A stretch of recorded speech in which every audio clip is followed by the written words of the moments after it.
Eto na't gumagawa na naman ako ng ring mga kachupapi dahil nga sa binilihan ko ng bola ang aking anak at saka ring. Dahil nga sa first time makahawak ng bola ang aking anak ay aba, biglang nag-alas sa kuragi, dinakdakan ng dinakdakan, ayun, nawasak. At dito sigurado hindi niya mawawasak to at alambre na. Para maganda mamaya pagtapos. Oo. Wait lang, may trabaho na. Halika na! Isa! Hindi na namin gagawin to. Pangit si Sayo. Hi, si Daddy. Hindi siya magbabasketball mamaya. Ako may ring. Ikaw. Ayaw niyang hawakan. Hindi ko siya Hindi pasukin. to sa'yo. Atin yan. Akin to. Hindi. Wala ka naman ganito. Wow! Lapit na ang ring ko. Shoot mo nga! Ay, Inggi! Wala yung ring mamaya.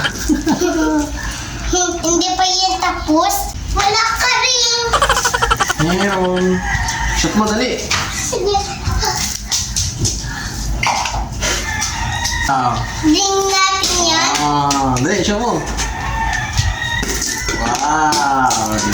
Etong ring nga palang ginawa ko ay ginamitan ko lang siya ng alambre. Ginamitan ko na rin pala siya ng tape gawa nang wala akong may lagay na tali. Alright! Pasok na pasok ang bola sa ring na ginawa natin mga kachupapi.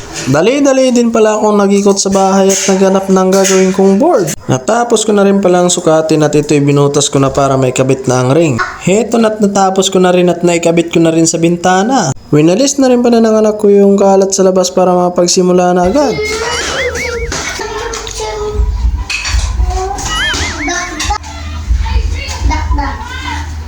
Ayusin mo.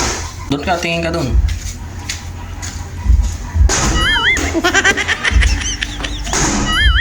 Masira lang talaga. Hindi masira yan, matibay yan. Ha? Matibay.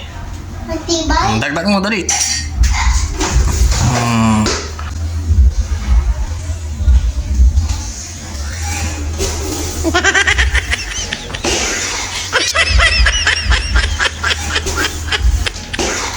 Heto na nga yung ginawa ko mga kachupapi. 3 ikot ng alambre gamit lang ang tape na ginawa kong Sa mga hindi pa nakapalo sa akin, magpalo na po kayo. Maraming salamat po mga kachupapi.